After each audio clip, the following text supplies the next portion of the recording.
মাননীয় স্পিকার, আপনাকে ধন্যবাদ। আজকে ৭১ বিধিতে জনগুরুত্বপূর্ণ এবং খুবই বেদনাদায়ক একটা বিষয় আমি সংসদের নজরে আনার জন্য এবং আমাদের মাননীয় স্বাস্থ্যমন্ত্রীর নজরে আনার জন্য উপস্থাপন করছি। আপনারা সকলে জেনে থাকবেন যে বাংলাদেশে হঠাৎই হামের প্রাদুর্ভাব হচ্ছে।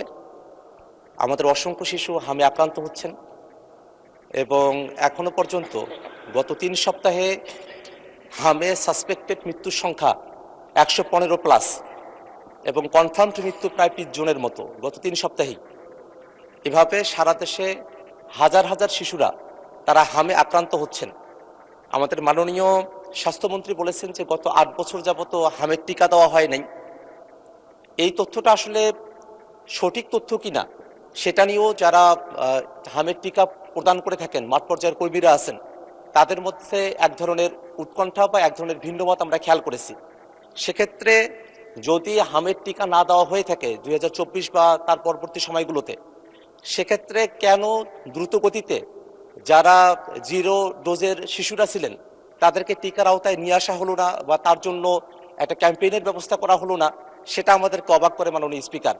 সব কিছু মিলিয়ে আমরা প্রথমত আগেই একটা ব্যবস্থা গ্রহণ করতে ব্যর্থ হয়েছি এবং পরবর্তীতে আমাদের শিশুরা যখন হাসপাতালে হামে আক্রান্ত হয়ে এসেছেন, আমরা জানি যে হামের চিকিৎসার জন্য আইসোলেশনের প্রয়োজন হয়, কিন্তু আমাদের হসপিটালগুলোতে আইসোলেশন ফ্যাসিলিটিস একেবারেই নাই। উপজেলা পর্যায়ে নাই, জেলা পর্যায়ে নাই, এমনকি যেগুলো আরও বড় বড় হসপিটাল আছে সেই জায়গাগুলোতেও নাই। বিশেষত রাজশাহী অঞ্চলের কথাটা এখন বেশি নজরে আসছে এবং যে আইসিইউ বা এনআইসিইউগুলো প্রয়োজন হয় সেই পর্যাপ্ত আইসিইউ বা এনআইসিইউ এরও ব্যবস্থা নাই। এবং আরেকটা বিষয় খেয়াল করে দেখা গেছে যে আমাদের দেশে হামের টিকা দেওয়া হয় ৯ মাস বয়স থেকে, কিন্তু এখন হামের যারা আক্রান্ত শিশুরা আছেন তারা আসলে ৬ মাস বয়স বা তারও কম বয়স থেকে তারা হামে এটা আক্রান্ত হচ্ছেন।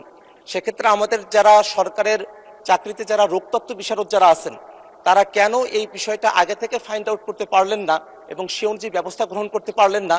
সেক্ষেত্রে মন্ত্রণালয়ের অধীনে, স্বাস্থ্য মন্ত্রণালয়ের অধীনে যেসব কর্মকর্তারা আছেন তাদের ফেইলিওরটা কোথায়, সেই বিষয়গুলো নিয়ে এবং হামের এই প্রাদুর্ভাব মোকাবেলা করে আইসোলেশন ফেসিলিটিস, আইসিইউ ফেসিলিটিস, ডাক্তারদের জন্য সার্বক্ষণিক তদারকির ব্যবস্থা গ্রহণ করে হাম বিষয়টাকে একটা তড়িৎ গতিতে সমাধানের দিকে নিয়ে আসার জন্য, আমাদের শিশুদেরকে রক্ষা করার জন্য, মৃত্যু থেকে বাঁচানোর জন্য মাননীয় স্বাস্থ্যমন্ত্রী তার কোনো পরিকল্পনা আছে কিনা এবং সেটা কী ধরনের পরিকল্পনা, সেই বিষয়ে আপনার মাধ্যমে মাননীয় স্বাস্থ্যমন্ত্রীর দৃষ্টি আকর্ষণ করছি।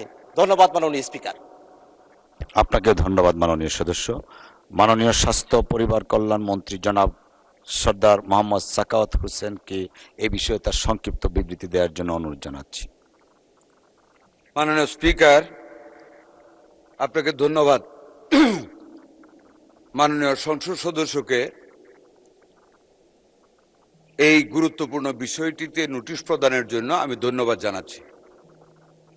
আমি ওনার নোটিশের জবাবে উত্তর দেওয়ার আগে মাননীয় স্পিকার, আমি দু একটি কথা বলতে চাই। মাননীয় সংসদ সদস্য ওনার যে নোটিশটি দিয়েছেন, নোটিশটি উত্থাপন না করে উনি কিন্তু একটা ন্যারেটিভ সাবমিট করেছেন সংসদের সামনে, যেটার জন্য আমার কাছে পর্যাপ্ত উত্তর রয়েছে, যে উত্তরে উনি সন্তুষ্ট হবেন।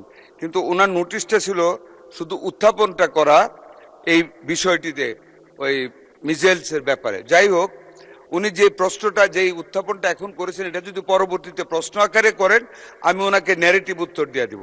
বর্তমান যে নোটিশটি আমি হাতে পেয়েছি তার উত্তরে মাননীয় স্পিকার আমি জানাচ্ছি,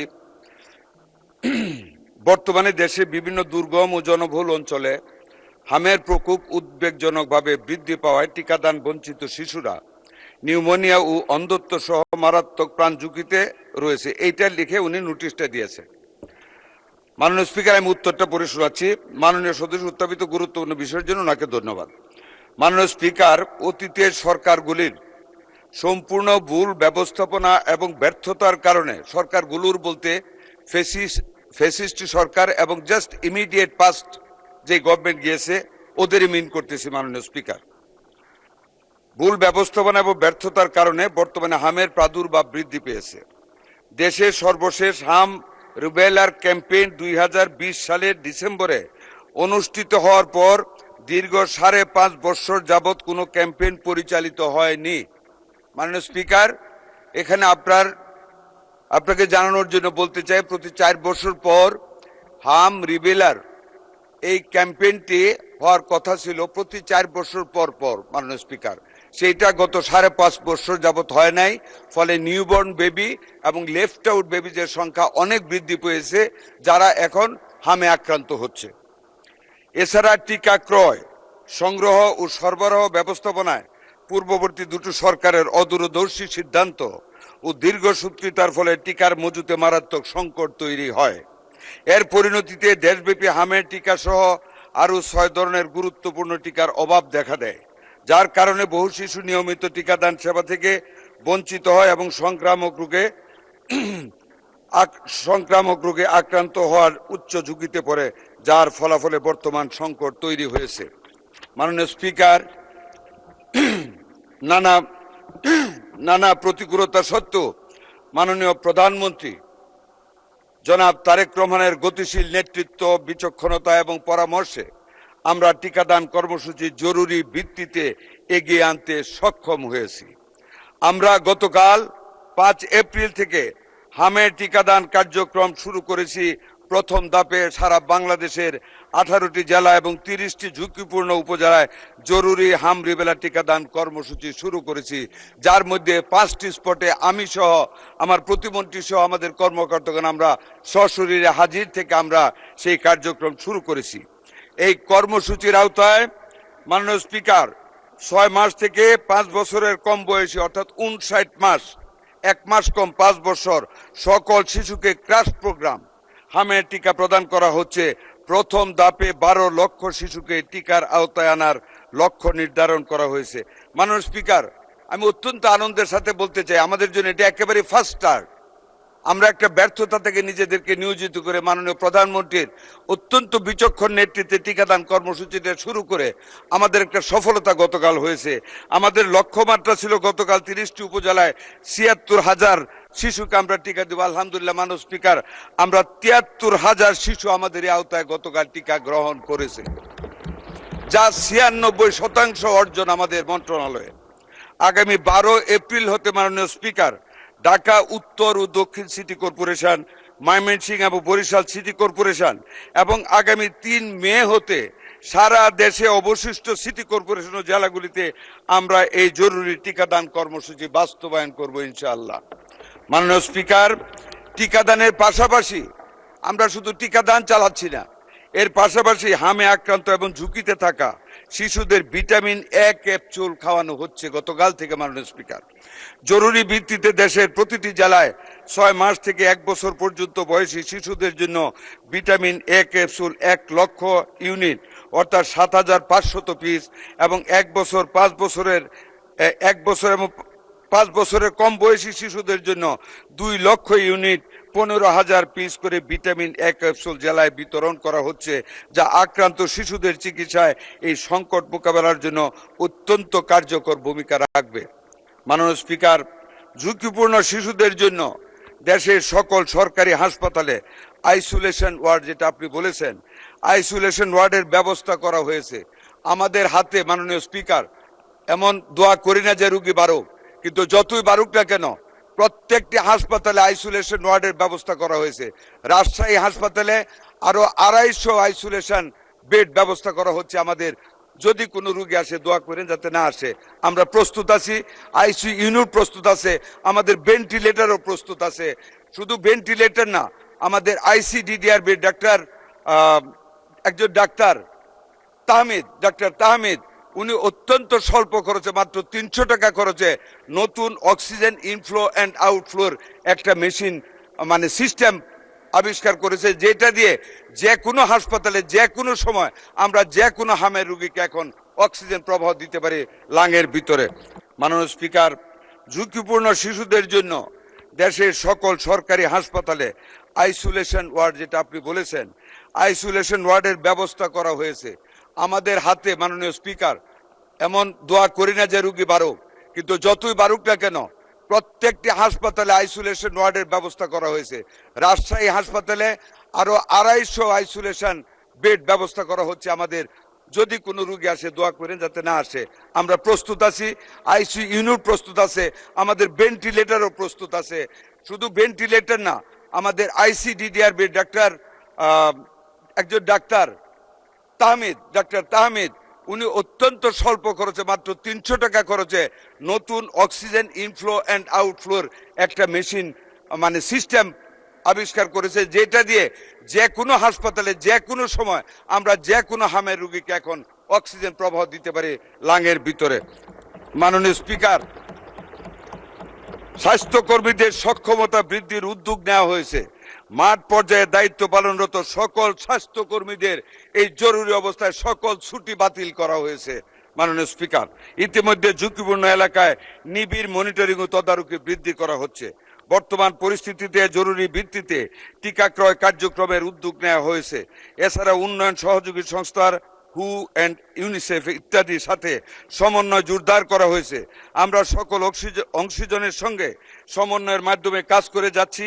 আজকেও ওয়ার্ল্ড ব্যাংক আমাদের ডাকে সাড়া দিয়ে আমাদের সাথে সকালে মিটিং করেছে। তারা বিভিন্নভাবে এই হামকে মোকাবেলা করার জন্য, এই রিবেলাকে মোকাবেলা করার জন্য আমাদেরকে সহযোগিতার আশ্বাস দিয়েছে। আমরা মন্ত্রণালয় থেকে মাননীয় প্রতিমন্ত্রীকে হেড করে আমরা 5 সদস্য বিশিষ্ট একটা কমিটি ওনাদের সাথে কাজ করার জন্য সচিব আমরা করে দিয়েছি। আরো অনেক গ্র্যান্ট এবং এইডস এই খাতে আমরা পাবো ইনশাল্লাহ। অংশীজনের সঙ্গে সমন্বয় দেখা আওতায় আসে প্রতিরোধযোগ্য রোগ থেকে সুরক্ষিত থাকে। আমরা বিশ্বাস করি এই সমন্বিত ব্যাপক টিকাদান কর্মসূচির মাধ্যমে অতি দ্রুত হাম সংক্রমণ নিয়ন্ত্রণে আনা সম্ভব হবে। পরিশেষে আরো জানাচ্ছি, আমরা করোনাকালীন অব্যয়িত 604 কোটি টাকা দিয়ে আমরা ইউনিসেফ থেকে আরো হামের টিকা এবং অন্যান্য টিকা আমরা কালেকশন করতেছি। ভবিষ্যতে আমাদের কোনো সময় টিকার কোনো আমাদের শর্টেজ পড়বে না। আমরা অলওয়েজ আমাদের হাতে টিকাতে আমরা সমৃদ্ধশীল থাকব। ধন্যবাদ মাননীয় স্পিকার আপনাকে। এক্সিলেন্ট, ধন্যবাদ মাননীয় মন্ত্রী। মাননীয় সদস্য জনাব আক্তার হোসেন, আপনি এ বিষয়ে একটি প্রশ্ন করতে পারেন। ধন্যবাদ। ধন্যবাদ মাননীয় স্পিকার, ধন্যবাদ মাননীয় মন্ত্রীকে।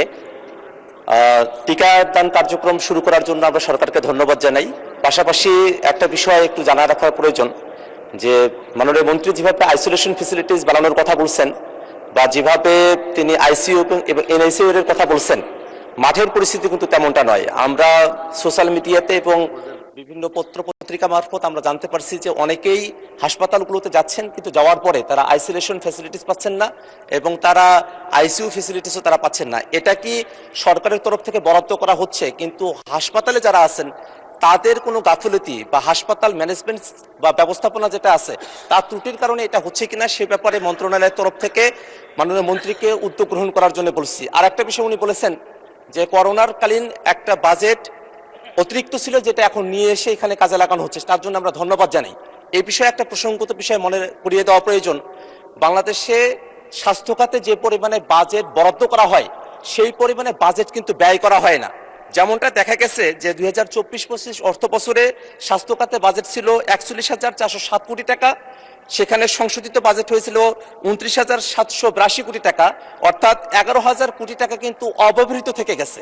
আবার অপারেশনাল যে বাজেট ছিল সেটা ছিল 19,973 কোটি টাকা এবং সেটা খরচ হয়েছে সংশোধিত আকারে এসেছে 13,603 কোটি টাকা, অর্থাৎ সেখানেও প্রায় 6,000 কোটি টাকা কিন্তু অব্যবহৃত থেকে গেছে।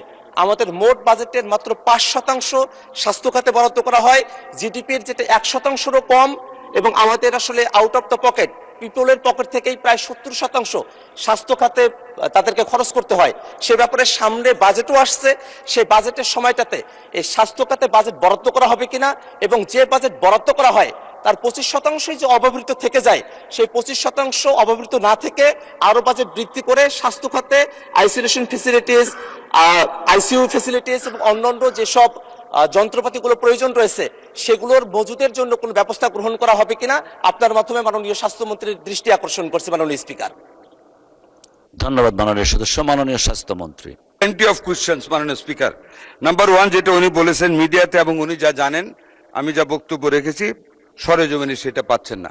মাননীয় সংসদ সদস্য, ভালো কাজ আদায় করতে হলে মানুষের উপর কিছু প্রেশার রাখা হয়।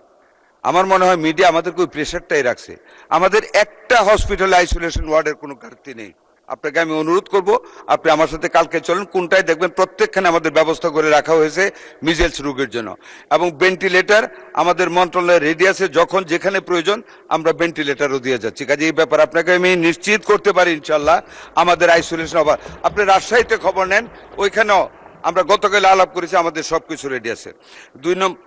দুই নম্বর যেটা বলেছেন আইসিইউর কথা, দেখেন আইসিইউ ইচ্ছা করলে এখনই করা যায় না। আইসিইউ আমাদের প্রত্যেকটা জায়গায় এই মিজেলস আসার পরে আমরা করেছি। এমনকি আপনাকে বলি 18 ঘন্টায় আইসিইউ ওয়ার্ড আমরা চালু করেছি ইনফেকশন ডিজিজ সেন্টারে। যখন একটা রোগী মারা গেল মধ্যরাতে, সেখানে আমি, আমার সচিব, আমাদের ডিজি আমরা গিয়েছি। মাননীয় প্রধানমন্ত্রী তদারকি করেছেন, আমরা সেখানে গিয়েছি। মাননীয় প্রধানমন্ত্রী আমাকে বলেছেন, প্রথম আমি শুনি আই হার্ড ফ্রম হিম যে একজন রোগী মারা গেছে। কাজে ধন্যবাদ মাননীয় প্রধানমন্ত্রীকে ওনার বিচক্ষণতার জন্য। ওখানে গিয়েছি, ওই একটা আইসিইউ ইউনিট যেটা ক্লোজড ছিল, after the closure of the project of world bank, that ICU had been closed by World Health Organization. আমরা 18 ঘন্টার ভিতরে ওই আইসিইউ খুলেছি, আমরা অ্যাটাচমেন্টে ডাক্তার দিয়েছি, আমরা নার্স দিয়েছি, আয়া দিয়েছি, অ্যানেস্থেশিয়ার লোক দিয়েছি এবং পরিপূর্ণভাবে চালু করেছি। আপনি জানেন রাজশাহীর কথা, 11 দিনে 33টা বেবি মারা গিয়েছিল। আমরা খবর পাওয়ার পরের দিনের ভিতরে আমরা ভেন্টিলেটর দিয়েছি, আমাদের সচিব ডিজি সবাই গিয়েছে, আমরা সার্বক্ষণিক যোগাযোগ রেখে ওইটা আমরা মানে আইসিইউ ইউনিট খুলে আমরা একদম ফুললি ফার্নিশড করেছি। আমাদের রোগী এখন একটা আল্লাহর মত কোনো ক্যাজুয়ালিটিস নেই। আরেকটা যেটা বাজেটের কথা বলেছেন, এখনো তো আমরা বাজেট দেইনি মাননীয় সংসদ সদস্য। Wait and see what we give, what we spend. Inshallah, transparently, honestly, sincerely, whatever the budget shall be granted by our Honorable Prime Minister and this House, we must spend it on the real grounds of necessity of the health. ধন্যবাদ আপনাকে। ধন্যবাদ মাননীয় মন্ত্রী।